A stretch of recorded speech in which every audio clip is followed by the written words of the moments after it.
उत्पत्ति 27 का 1। जब इसहाक बूढ़ा हो गया और उसकी आंखें ऐसी धुंधली पड़ गईं कि उसको सूझता न था, तब उसने अपने जेठे पुत्र एसाव को बुलाकर कहा, हे मेरे पुत्र। उसने कहा, क्या आज्ञा। उत्पत्ति 27 का 2। उसने कहा, सुन, मैं तो बूढ़ा हो गया हूँ और नहीं जानता कि मेरी मृत्यु का दिन कब होगा।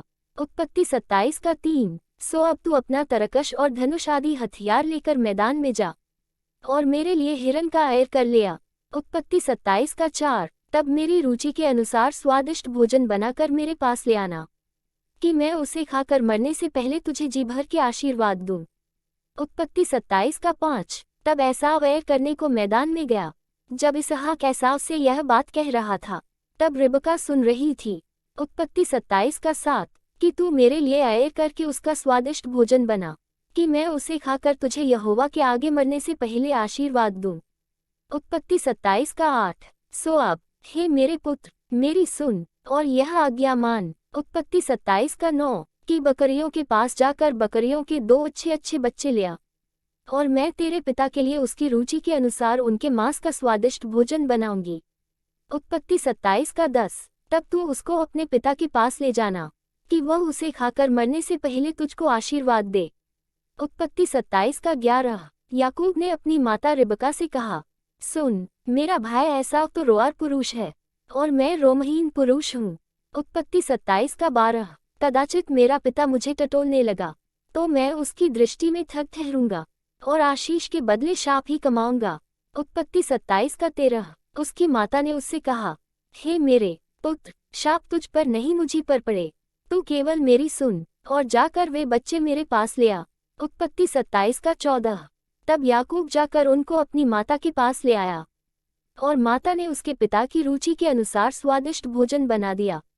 उत्पत्ति 27 का 15। तब रिबका ने अपने पहलौए पुत्र एसाव के सुंदर वस्त्र जो उसके पास घर में थे लेकर अपने लहुरे पुत्र याकूब को पहना दिए। उत्पत्ति 27 का 16। और बकरियों के बच्चों की खालों को उसके हाथों में और उसके चिकने गले में लपेट दिया। उत्पत्ति 27 का 17।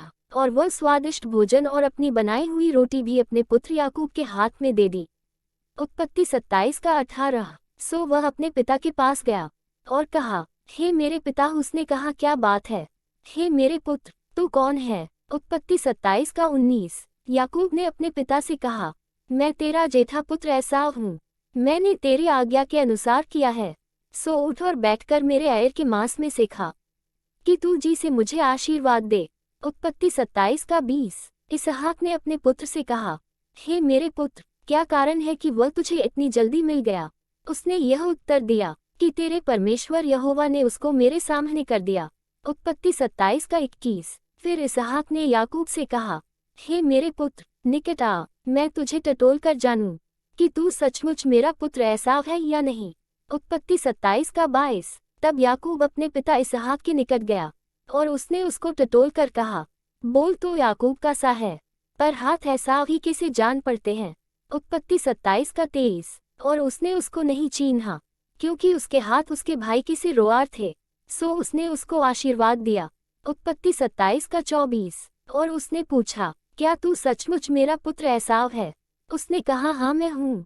उत्पत्ति 27 का 25। तब उसने कहा, भोजन को मेरे निकट ले आ कि मैं अपने पुत्र के अयर के मांस में से खाकर तुझे जी से आशीर्वाद दूं। तब वह उसको उसके निकट ले आया और उसने खाया और वह उसके पास दाखमधु भी लाया और उसने पिया। उत्पत्ति 27 का 26। तब उसके पिता इसहाक ने उससे कहा, हे मेरे पुत्र, निकट आकर मुझे चूम। उत्पत्ति 27 का 27। उसने निकट जाकर उसको चूमा और उसने उसके वस्त्रों की सुगंध पाकर उसको यह आशीर्वाद दिया कि देख, मेरे पुत्र का सुगंध जो ऐसे खेत का सा है जिस पर यहोवा ने आशीष दी हो। उत्पत्ति 27 का 28। सो परमेश्वर तुझे आकाश से ओस और भूमि की उत्तम से उत्तम उपज और बहुत सा अनाज और नया दाखमधु दे। उत्पत्ति 27 का 29। राज्य राज्य के लोग तेरे अधीन हो और देश देश के लोग तुझे दंडवत करें। तू अपने भाइयों का स्वामी हो और तेरी माता के पुत्र तुझे दंडवत करें। जो तुझे शाप दे सो आप ही श्रापित हों और जो तुझे आशीर्वाद दे सो आशीष पाएं। उत्पत्ति 27 का 30। यह आशीर्वाद इसहाक याकूब को दे ही चुका और याकूब अपने पिता इसहाक के सामने से निकला ही था कि एसाव लेकर आ पहुंचा उत्पत्ति 27:31। तब वह भी स्वादिष्ट भोजन बनाकर अपने पिता के पास ले आया और उससे कहा, हे मेरे पिता, उठकर अपने पुत्र के ऐर का मांस खा, ताकि मुझे जी से आशीर्वाद दे। उत्पत्ति 27:32। उसके पिता इसहाक ने पूछा, तू कौन है? उसने कहा, मैं तेरा जेठा पुत्र एसाव हूँ। उत्पत्ति 27:33। तब इसहाक ने अत्यंत थरथर कांपते हुए कहा, फिर वो कौन था जो ऐर करके मेरे पास ले आया था? और मैंने तेरे आने से पहले सब में से कुछ कुछ खा लिया और उसको आशीर्वाद दिया, वरन उसको आशीष लगी भी रहेगी। उत्पत्ति 27:34। अपने पिता की यह बात सुनते ही एसाव ने अत्यंत ऊंचे और डैक भरे स्वर से चिल्लाकर अपने पिता से कहा, हे मेरे पिता, मुझको भी आशीर्वाद दे। उत्पत्ति 27:35। उसने कहा, तेरा भाई धूर्तता से आया और तेरे आशीर्वाद को लेके चला गया। उत्पत्ति 27:36। उसने कहा, क्या उसका नाम याकूब यथार्थ नहीं रखा गया? उसने मुझे 2 बार अड़ंगा मारा, मेरा पहलौय का अधिकार तो उसने ले ही लिया था, और अब देख, उसने मेरा आशीर्वाद भी ले लिया है। फिर उसने कहा, क्या तूने मेरे लिए भी कोई आशीर्वाद नहीं सोच रखा है? उत्पत्ति 27:37। इसहाक ने एसाव को उत्तर देकर कहा, सुन, मैंने उसको तेरा स्वामी ठहराया और उसके सब भाइयों को उसके अधीन कर दिया और अनाज और नया दाखमधु देकर उसको पुष्ट किया है। सो अब, हे मेरे पुत्र, मैं तेरे लिए क्या करूं? उत्पत्ति 27:38। एसाव ने अपने पिता से कहा, हे मेरे पिता, क्या तेरे मन में एक ही आशीर्वाद है? हे मेरे पिता, मुझको भी आशीर्वाद दे। यूं कहकर एसाव फूट फूट के रोया। उत्पत्ति 27:39। उसके पिता इसहाक ने उससे कहा, सुन, तेरा निवास उपजाऊ भूमि पर हो और ऊपर से आकाश की ओस उस पर पड़े। उत्पत्ति 27:40। और तू अपनी तलवार के बल से जीवित रहे और अपने भाई के अधीन तो होए, पर जब तू स्वाधीन हो जाएगा तब उसके जुए को अपने कंधे पर से तोड़ फेंके। उत्पत्ति 27:41। एसाव ने तो याकूब से अपने पिता के दिए हुए आशीर्वाद के कारण बैर रखा। सो उसने सोचा कि मेरे पिता के अंतकाल का दिन निकट है, फिर मैं अपने भाई याकूब को घात करूंगा।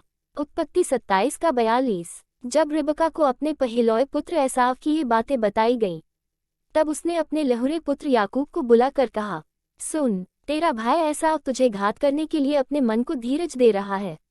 उत्पत्ति 27:43। सो अब, हे मेरे पुत्र, मेरी सुन और हारान को मेरे भाई लाबान के पास भाग जा।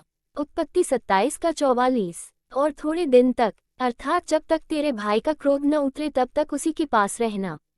उत्पत्ति 27:45। फिर जब तेरे भाई का क्रोध तुझ पर से उतरे और जो काम तूने उससे किया है उसको वह भूल जाए, तब मैं तुझे वहां से बुलवा भेजूंगी। ऐसा क्यों हो कि एक ही दिन में मुझे तुम दोनों से रहित होना पड़े। उत्पत्ति 27:46। फिर रिबका ने इसहाक से कहा, हित्ती लड़कियों के कारण मैं अपने प्राण से घिन करती हूँ। सो यदि ऐसी हित्ती लड़कियों में से, जैसी इस देश की लड़कियां हैं, याकूब भी एक को कहीं ब्याह ले, तो मेरे जीवन में क्या लाभ होगा?